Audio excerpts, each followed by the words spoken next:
పెంపుడు జంతువు లేదా పక్షిని ఎలా కొనుగోలు చేయాలి? పూర్తి వివరాలకు చదవండి రేపటి సాక్షి దినపత్రిక. వెంకటరెడ్డి గారు, Shaik Jani choreographer, dance master, ఈయన జనసేనలో స్టార్ క్యాంపైనరు. ఆయన మీద అంటే ఆయన స్థాయికి మించి జగన్మోహన్ రెడ్డి గారిని మాట్లాడారు. ఆయన స్థాయి కూడా ఆయన మర్చిపోయాడు. కనీసం మన పవన్ కళ్యాణ్ గారు, నీ స్థాయి ఏంట్రా, నువ్వేంటి, నువ్వు అలా మాట్లాడొచ్చా ఒక ముఖ్యమంత్రిని కూడా పవన్ కళ్యాణ్ ఎప్పుడు కూడా అతన్ని కంట్రోల్లో పెట్టే ప్రయత్నం కూడా చేయలేదు. ఇప్పుడు అతని గురించి వచ్చిన తర్వాత, కేసు పెట్టిన తర్వాత పార్టీ నుంచి ఒక ప్రెస్ నోటు రిలీజ్ అయింది అతని గురించి. అందులో ఏముందో ఒకసారి చదివి వినిపిస్తాను సార్. జనసేన పార్టీ కార్యక్రమాలకు దూరంగా ఉండాలని షేక్ జానీని ఆదేశించడమైంది. జనసేన పార్టీ కార్యక్రమాలకి దూరంగా ఉండాలంట, అమాయక మహిళలకి దగ్గరగా ఉండాలంట. ఇప్పుడేం దగ్గరగా లేడు ఆయన పార్టీ కార్యక్రమాలు. కాదు సార్, అదేం సార్, అది సస్పెండ్ చేశారా, ఏం చేశారు? అయ్యే, జనసేన కార్యక్రమాలకు దూరంగా ఉండాలని ఆదేశించడం అయిందంట. జనసేన కార్యక్రమాలకు దూరంగా, అమాయక మహిళలకి దగ్గరగా ఉండాలని ఏమైనా చెప్పాలనుకున్నారా ఏంటో అర్థం కావట్లేదు. మీకేమైనా అర్థమైంది? నాకైతే అర్థమైంది అంతవరకే. ఈశ్వర్ గారు, ముందుగా మీకు ప్యానెల్లో ఉన్న అందరికీ, అట్లానే సాక్షి టీవీ ప్రేక్షకులందరికీ గుడ్ ఈవినింగ్, నమస్కారాలు అందరికీ. పార్టీ స్పందించిన తీరుపైన చెప్పండి సార్. దాని మీద స్పందించే ముందు, ఈరోజు ఆంధ్రప్రదేశ్ రాష్ట్రంలో ఏదైతే ఆడపిల్లలు కానీ మహిళలు కానీ దాదాపుగా 2,70,00,000 మందికి పైగా ఉన్నారు. వాళ్ళకి ఎవ్వరికి ఈరోజు సెక్యూరిటీ లేదు. కానీ ఏదైతే ముంబై నుంచి హనీ ట్రాప్ వేసేటటువంటి ఒక మహిళకు మాత్రం ఫుల్ సెక్యూరిటీ ఉంది ఆంధ్రప్రదేశ్ రాష్ట్రంలో.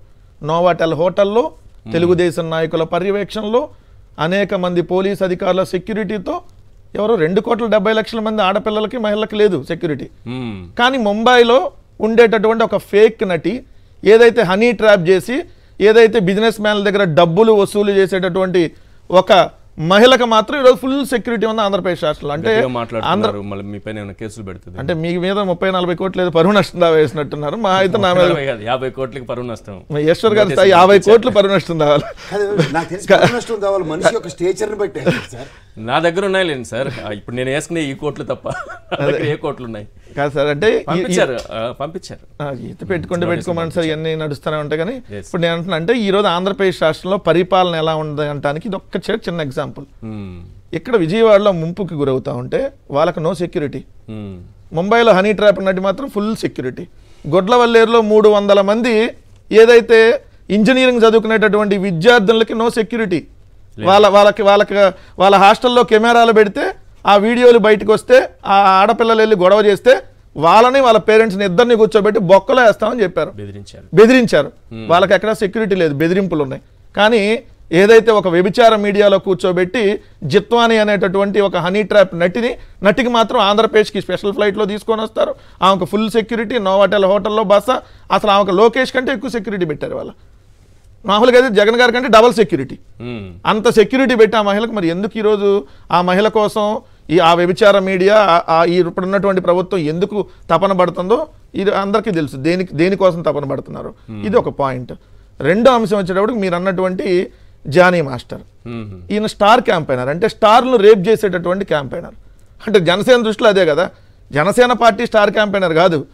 ఏదైతే డి షోలకు వచ్చే వాళ్ళనో ఇంకొకరినో మభ్యపెట్టి మీకు అవకాశాలు కల్పిస్తానో అని చెప్పి బలవంతంగా వాళ్ళని ఏదైతే బలవంతం చేసి లైంగిక వేధింపులకు గురి చేసి వాళ్ళ భార్య చేత కూడా కొట్టించా. అంటే అంత దారుణమైన సంఘటన అండి.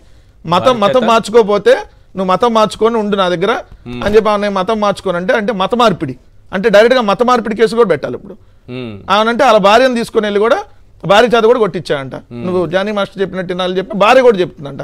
అంటే ఎలాంటి వాళ్ళు జనసేన పార్టీలో ఉన్నారంటే ఇదొక ఎగ్జాంపుల్. ఇంకొక అంశం, ఏదైతే సాక్షాత్తు తెలుగుదేశం పార్టీ ఎమ్మెల్యే ఉన్నటువంటి సచ్చివేడు ఎమ్మెల్యే ఆదిమూలం రెడ్ హ్యాండెడ్ గా వీడియోలో ఆల్రెడీ ఎవరైతే వరలక్ష్మి అనేటటువంటి మహిళ ఇదిగోండి అని చెప్పి లోకేష్ కి చంద్రబాబు నాయుడుకి ఆ వీడియోలు పంపినా వాళ్ళు అప్పుడు చర్యలు తీసుకోవాలి. ఆ మీడియా ముఖంగా వస్తే ఊరకు పార్టీని సస్పెండ్ చేస్తున్నాం అని చెప్పారు. మళ్ళీ ఉల్టా ఏం జరుగుతుందో తెలుసా, రివర్స్ లో ఆ మీద కేసు పెడుతున్నారు. ఇప్పుడు అదే ఆదిమూలం మీద ఎవరైతే కంప్లైంట్ ఇచ్చారో ఆ మహిళ మీద ఈరోజు కేసు పెడుతున్నటువంటి పరిస్థితి. సో అంటే ఆంధ్రప్రదేశ్ రాష్ట్రంలో పోలీస్ వ్యవస్థ రివర్స్ కేసు పెడుతున్నారు.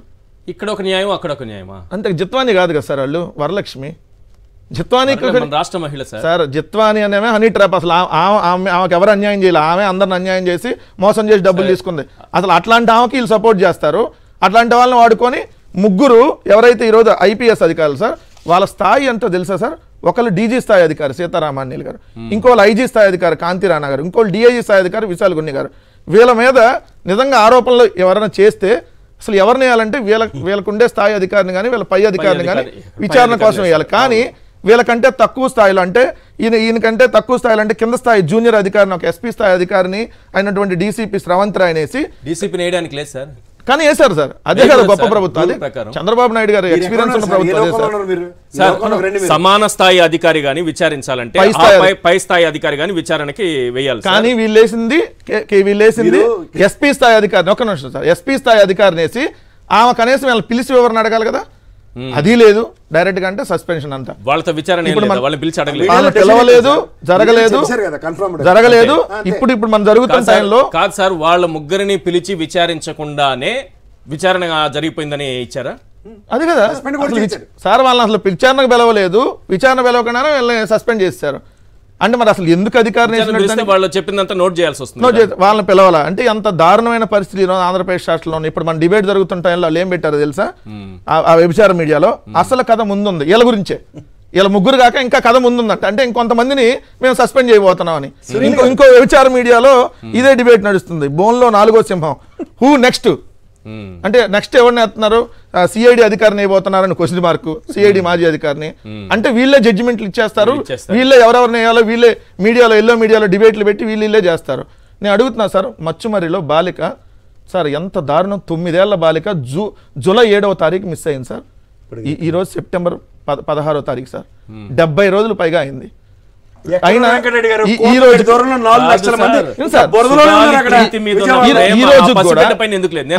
రోజు కూడా పూర్తిగా వదిలేశారు. అంటే ఇక్కడ ఉన్నటువంటి 9 ఏళ్ల బాలిక రక్షణ కల్పించరు, హనీ ట్రాప్ వేసేటటువంటి మహిళకు మాత్రం ఫుల్ సెక్యూరిటీ కల్పించేటటువంటి లోకేష్ రాజ్యాంగం నడుస్తుంది ఆంధ్రప్రదేశ్లో సార్. ఎంతకంటే దయనీయమైన పరిస్థితి ఏమన్నా? ఇదే మరి చర్యలు తీసుకోండి పవన్ కళ్యాణ్ గారు.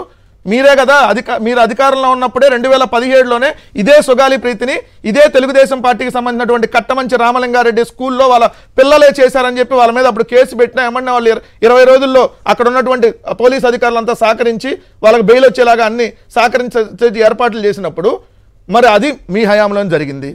ఈ రోజు సిబిఐ ఎంక్వైరీకి మేము మా ప్రభుత్వం ఉన్నప్పుడు ఇచ్చాం. ఇప్పుడు మరి మీరు అధికారంలో రాగానే మొట్టమొదట సార్ ఇదే పవన్ కళ్యాణ్ గారు మొట్టమొదటి మాట్లాడింది, మేము అధికారంలో మొట్టమొదటి సుగాలి ప్రీతి గారికి సంబంధించి వేస్తా అన్నాడు. అడుగుతున్నా 100 రోజులు అవుతుంది మీరు అధికారంలోకి వచ్చి, ఇంకొక 100 రోజులు కావాలా, ఇంకో 200 రోజులు కావాలా, లేదంటే ఇంకో 10 సంవత్సరాలు కావాలా? ఎప్పుడు వేస్తారు? ఎప్పుడు వేసి ఎప్పుడు న్యాయం చేస్తారు? వాళ్ళందరూ ఇప్పుడు మీ తెలుగుదేశం పార్టీలోనే ఉన్నారు, మీ కూటమి ప్రభుత్వంలోనే ఉన్నారు. దీనికి సమాధానం అడుగుతా ఉన్నా. అంటే ఈరోజు ఎంత దారుణమైన పరిస్థితులు ఆంధ్రప్రదేశ్ రాష్ట్రంలో ఉన్నాయంటానికి ఇది ఒక ఎగ్జాంపుల్ సార్. మీరు 15,000 వీడియోలు ఏమాకండి, కేసు పెడుతున్నారు ఆల్రెడీ. దానికి కూడా నీకు 15,000 వీడియోలు ప్లే చేసినందుకు ఇదే తంబాలపల్లి నియోజకవర్గంలో కేసులు పెట్టారు సార్. తంబాలపల్లి నియోజకవర్గంలో గణేష్ నిమజ్జనానికి సంబంధించినటువంటి దాంట్లో గణేష్ నిమజ్జనానికి సంబంధించిన దాంట్లో వాళ్ళు ఏదైతే వైఎస్ఆర్ కాంగ్రెస్ పార్టీకి సంబంధించిన వాళ్ళు ఇదిగోండి నీకు 15,000 అని ఏదైతే జగన్ గారు మాట్లాడుతున్నారో అవి వేసినందుకు వాళ్ళ మీద తంబాలపల్లి నియోజకవర్గంలో బి కొత్తపేట మండలం పొకనాటి వీధిలో వాళ్ళ మీద కేసులు పెట్టారు. అంటే మరి ఇదే మరి పవన్ కళ్యాణ్ పాటలు ప్లే చేస్తే కేసులు పెట్టరా, చంద్రబాబు నాయుడు పాటలు ప్లే చేస్తే కేసులు పెట్టరా? ఎవరు అభిమానంగా వాళ్ళు గణేష్ నిమజ్జనాల్లో వాళ్ళకి సంబంధించినటువంటి నాయకులు అభిమాన నాయకులు పాటలు పెడతారు. కొంతమంది ఆల్రెడీ ఏదైతే సినిమాకి సంబంధించినటువంటిది ఏదైతే అవి ఉంటాయి కదా సార్ చివరిలో ఐటమ్ సాంగ్లు అవి కూడా పెట్టేస్తారు. మరి వాళ్ళందరి మీద చర్యలు తీసుకోవాలి కదా.